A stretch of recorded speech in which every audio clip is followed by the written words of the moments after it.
Bonjour les amis, I'm coming up for a topic how to predict your affiliate site's conversion rates from the keywords that you have on your site. So this topic is interesting but also a technical one because let's start from the point why predict at all.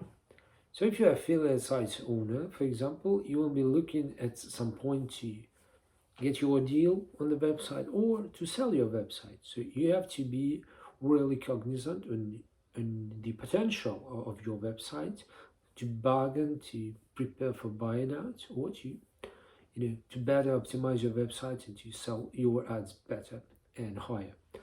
And also, for example, if you are a casino affiliate manager coming from the other side of the business, you will be needing to look through the websites as provided by traffic analyzing software or elsewhere you've seen from by your own eyes in Google and elsewhere, and you have to decipher actually this data into a kind of signed hypothesis.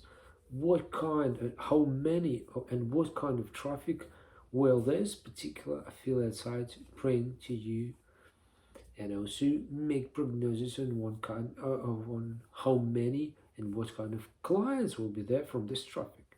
So it's very important to predict the conversion, to be able to predict conversion, judging by the keywords that an affiliate site has.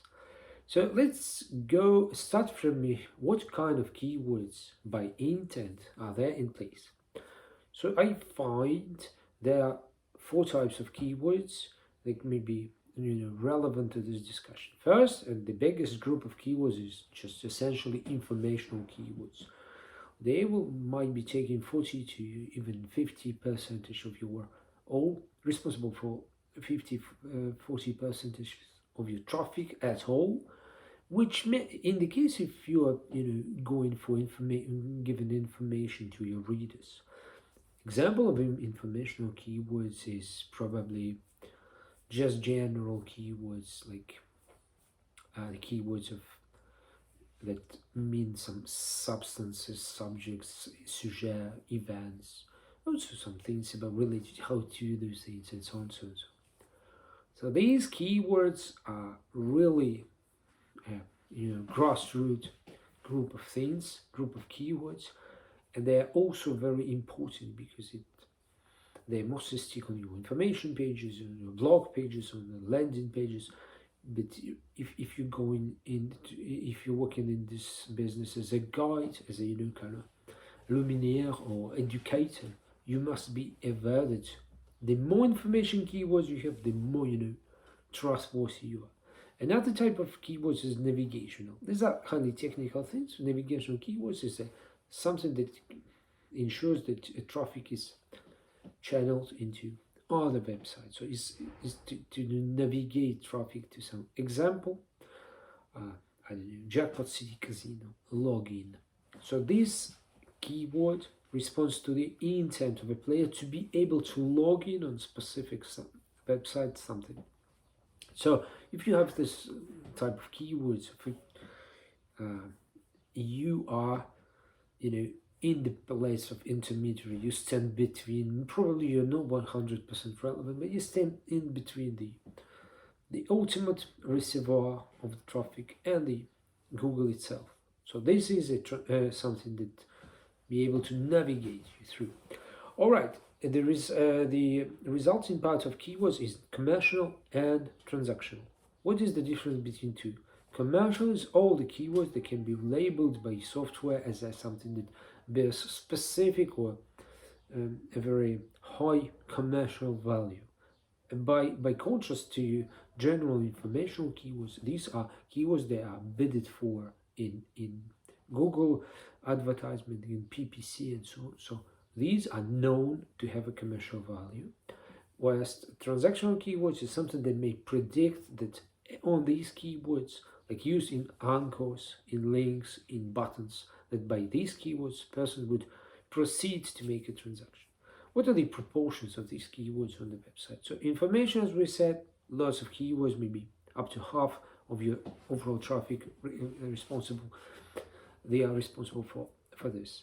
Navigation keywords in some places maybe 10 up to 15%, depending on your niche. Commercial keywords, the more you have them, the ideal thing is by 20, 25, maybe even 30. The more you have them, the more you know you're kind of worthy in the keywords wise.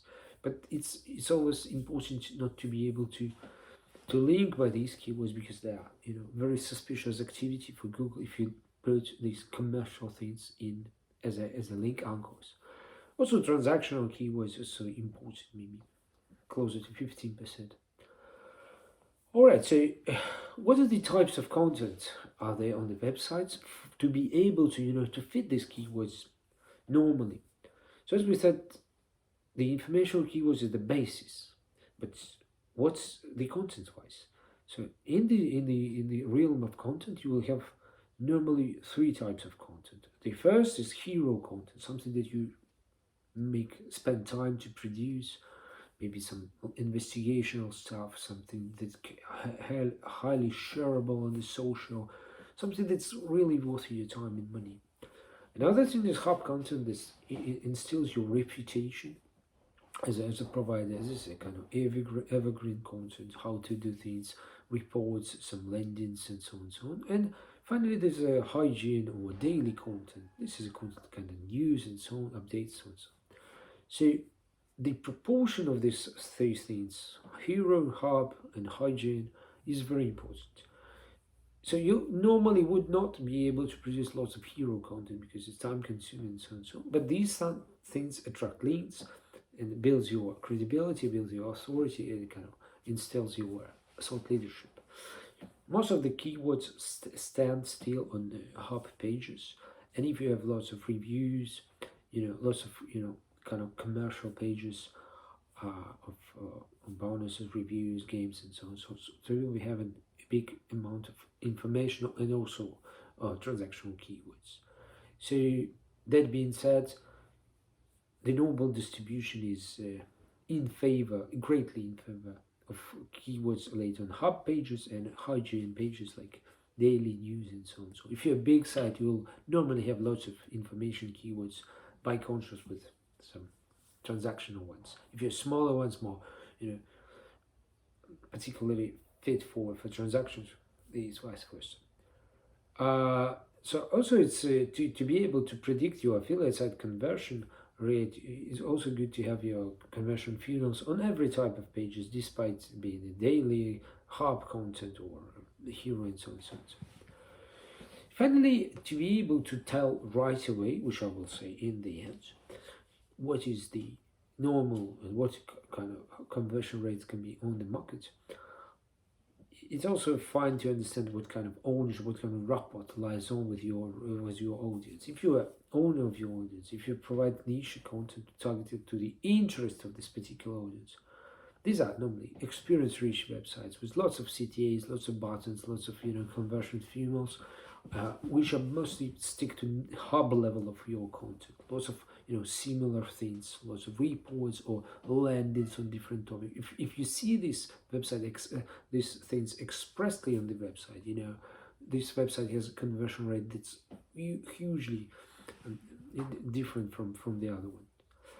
Also, the signs of audience ownership is also how-to or rich content. If there are lots of how-to stuff, lots of information, lots of kind of vocabularies, kind of summaries, and so on and so on. This is also a good sign.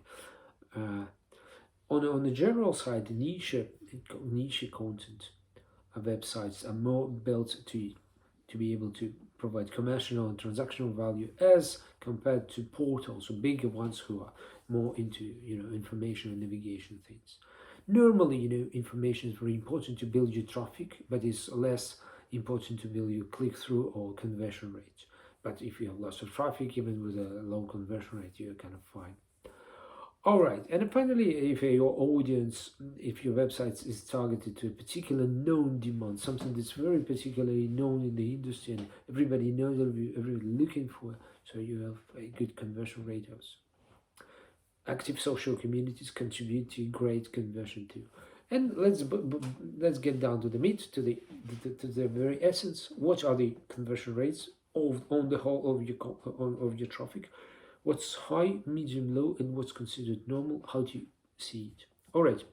So, for example, from my experience, my uh, website that I owned or have seen through my partnership club, where we unite all the websites from affiliate sites of the gambling business to be able to stand together.